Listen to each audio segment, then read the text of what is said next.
Yo, what's going on, Dragon Ballers? Welcome back to another deck profile. This is going to be a really competitive deck profile, and I'm kind of beating myself up because, man, I really wish I played this at the Dela Mac Tournament of Power in Vegas.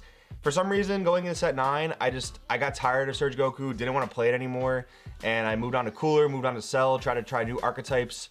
Would have been really cool to top an event with a new archetype in a brand new format, but I came back to playing Surge Goku, and man, this deck is just so powerful. It just works for me so well. Like I talked about in my Cooler deck profile from Vegas, decks that are really well-rounded and decks that have good matchups across the board like Surge Goku does, they work out really well for me. Like, this deck just doesn't auto lose to anything. You have a horse in every single race, which really feels good.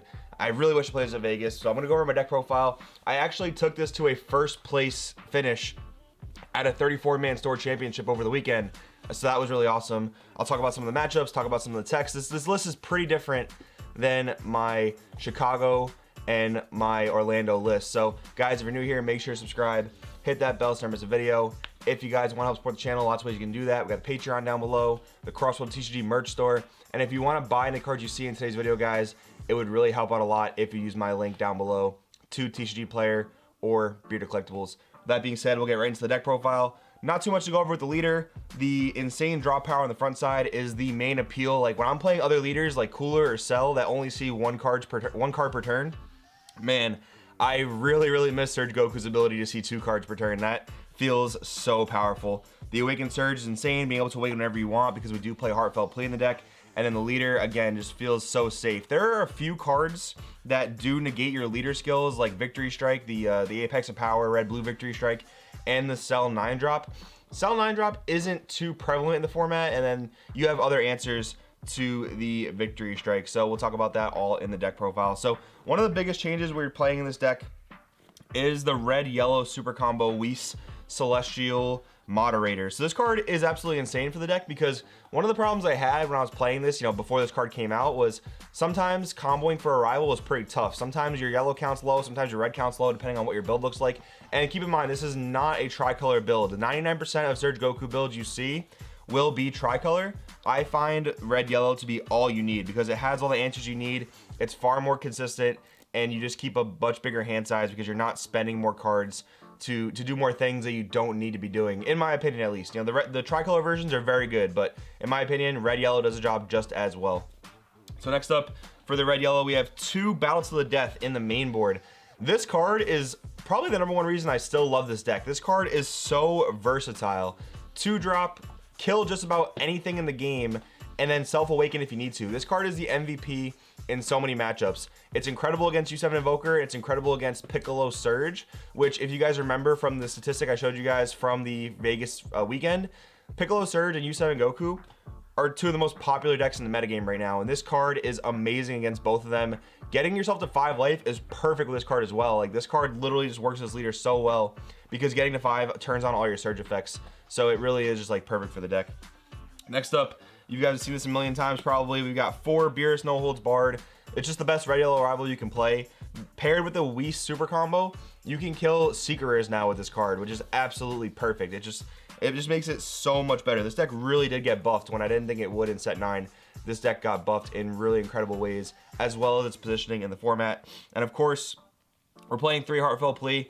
Honestly, sometimes I don't see this card as much as I would like to, but I don't think 4 would be correct. Like, sometimes I'll open Heartfelt Plea and Beerus in my hand, and back then I would go for the turn 1 Heartfelt Plea charge because, like, you don't really want to see multiple Heartfelt Pleas. You want to see one over the course of the game, but sometimes when you charge the one turn 1, you don't see the other ones until it's too late. So I usually charge a Beerus turn 1, keep a Heartfelt, because you're more likely to draw into Beerus later on as the game progresses because there will be, theoretically 3 in your deck. So that works out for me, at least for my logic.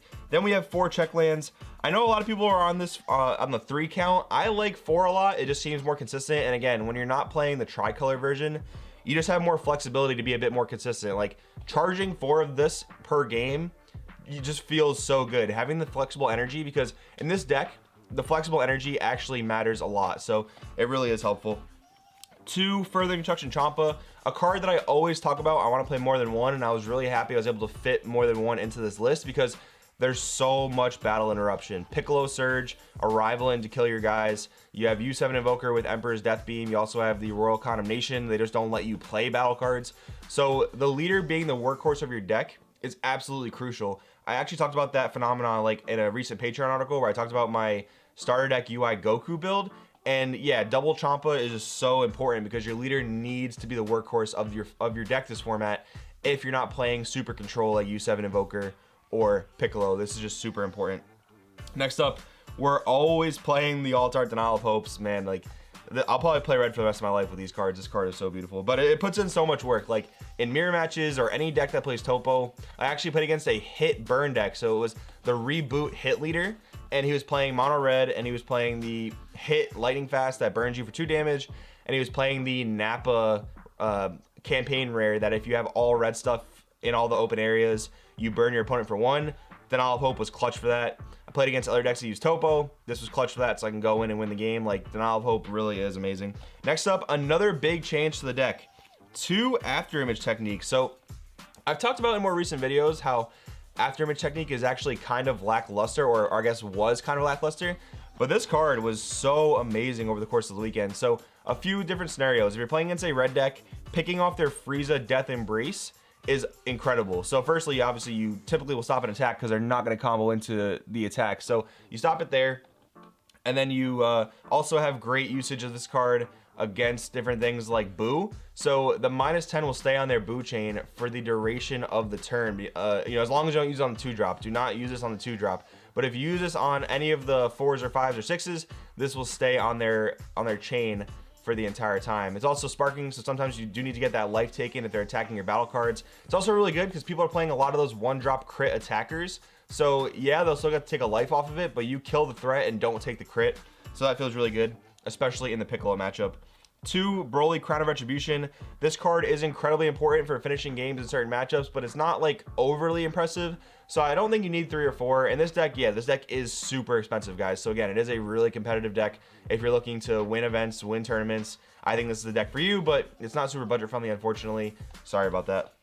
Next up, we've got 4 Topos. Now you'll notice in Cooler, I did not play Topo. It just got answered really, really easily. But in Surge Goku, it's kind of okay, because if they do answer your Topo, you still have the leader for defense. The plus 10k or negating all the skills is really powerful. But a lot of times they're not stopping your Topo. Like Boo can't stop this, and you do need this for Boo.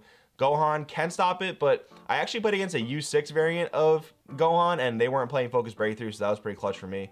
So it worked out really, really well. Next up, 2 Vegeta Exploited Weakness. We dropped this down from 3 from the last iteration of the deck. This is a card that people play around a lot, so it is a little bit less impactful. There is 1 more in the sideboard for the situations that you need it, and we will go over the sideboard towards the end of the video. Next up, 4 Saiyan Instincts, the most controversial card in Dragon Ball. Yeah, you need it. It's perfect with this leader because you don't have to combo it like unnecessarily to neg yourself in order to get the draw from the drop area. It just works so well in that regard.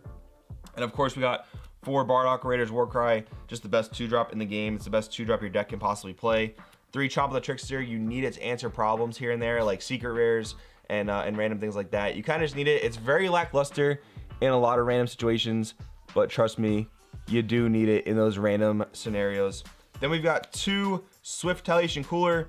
This card really is the MVP. Like, this card really puts this deck over the top. Being able to stop counterplays, being able to stop like Royal Condemnation, being able to stop Topo and go in. Like, if you have a somewhat established board and your opponent thinks they can be safe behind a Topo, and you respond with this, like if you have 2 Bardock Apes and you respond with this, your opponent is in big, big trouble. Another new addition, Master Roshi Forged of Will. We cut Nimbus from the main deck. It just really never felt needed. Like, it's pretty terrible against Gohan, and it's okay against Boo, and it's decent against other rogue aggro strategies, but I wanted to be able to negate bigger things, and Roshi just felt really good for combo power. I probably would play the Bardock negate, but I just don't own them. So yeah, me talking about a super expensive deck and not owning a super expensive card. Sorry, but yeah, this card works out really well. I've liked it a lot. It works out perfectly fine. 2 Crusher Ball, best card in yellow. I've talked about it a million times. You guys should be playing it. There is 1 card in the format that Crusher Ball does not hit like I wish it would, and that is this card right here, Smoke Dragon. Luckily, not too many people are playing Smoke Dragon against me, so that works out really well. This card isn't actually seeing play in too many decks right now, but I think it is perfect in Surge Goku. I think this card is awful in Cooler because you really don't establish a drop as much as you would like to. So Smoke Dragon in this deck works out really well. The last card, 1 Mirror Creator Absorbed. I've gone back and forth on this card and Fu Shrouded and Mystery. This card works really well because U7 Invoker is really annoying. This guy has Deflect, and Emperor's Death Beam cannot answer this card because once you swing at him, he's going to add to his base power. He's going to be like a 90k base power, and not even 2 Death Beams, not even 3 Death Beams in a lot of situations can kill this guy. So it works out really, really well. We'll go over the side deck now. We've got one more Afterimage. It is just really important against Boo. Really important against those things where you need to pick off their Frieza Death's Embrace. It's good against Piccolo as well because sometimes you don't really want Nimbus. So you rather have this. Sometimes you also don't want the Roshi Negate. This Afterimage puts in a lot of work, especially for getting you Awakened as well. We do have 2 Nimbus for those rogue aggro decks like Demigra and Universe 6 and Frieza Swap. This card does come in clutch. It's definitely a side deck staple you're going to want to include. Another side deck staple that is really, really good, Weskai Keeping Watch. This card is good in just about any deck, no matter what you are playing. This card is generically splashable. Really, really good against Raiders Warcry decks. Really, really good against Gohan aggro. Really, really good against Boo. So sometimes on their last attack, you will use this card to bounce the Bibbidi back to their hand. So they lose all their combo power. They thought they killed you. They thought they had you dead to rights. You use Weskai, and yeah, they have the Bibbidi back in their hand, but if it's their last attack like you're supposed to use this on, they're probably got to discard the Bibbidi and end their turn. So that feels really, really good. One more Vegeta for when you need it. This card is actually really important against Boo as well because you're looking to stall, and if you can just clear their board turn after turn after turn, that's going to feel really, really good. It's also good against random things like U6, which I did play against, which went undefeated up to round 3 at the shop tournament. So this card was really important for that. 2 more Bouts of the Death. This comes in all the time against Piccolo and Universe 7 Surge. This card was just an absolute MVP. 2 Fu Shrouded. You do need it for those super long matchups. Like Universe 7 can't answer this. Piccolo, it's tough to play against Piccolo because they do have the Frost Deadly Poison, but if you're playing against a blue-green variant, this card is perfect. 3 Dimensional Banisher Foos. This card I bring in when I know the game is going to be short. If I'm playing against aggro, I bring this in and take out some of my bigger things. Like I take out Smoke Dragon, I take out Mirror Creator Absorbed. I'm also siding this against Green Broly BR from the structure deck because that deck is actually pretty popular right now. At least it's popular in my locals, and this card obviously puts in work. And finally, one more Crusher Ball, the best card in yellow. You got to have the 3rd one somewhere in your 65. But guys, this is the 65 overall. I really, really like this list. It works out really well for me. Again, I don't think you need the tricolor. I think this works out really, really well. I did good against Boo this weekend. I beat Gohan, which actually seemed like a really tough matchup, but luckily I was able to take it. I beat Universe 6 Invoker. I beat Piccolo Surge. And yeah, this deck just really beats everything in the format, or has a shot to beat everything in the format. You don't auto-lose anything, which is a staple of decks that I like to play. Guys, if you enjoyed the video, let me know in the comments below. Let me know in the comments what you think about the deck. Thank you for watching. I will see you next time.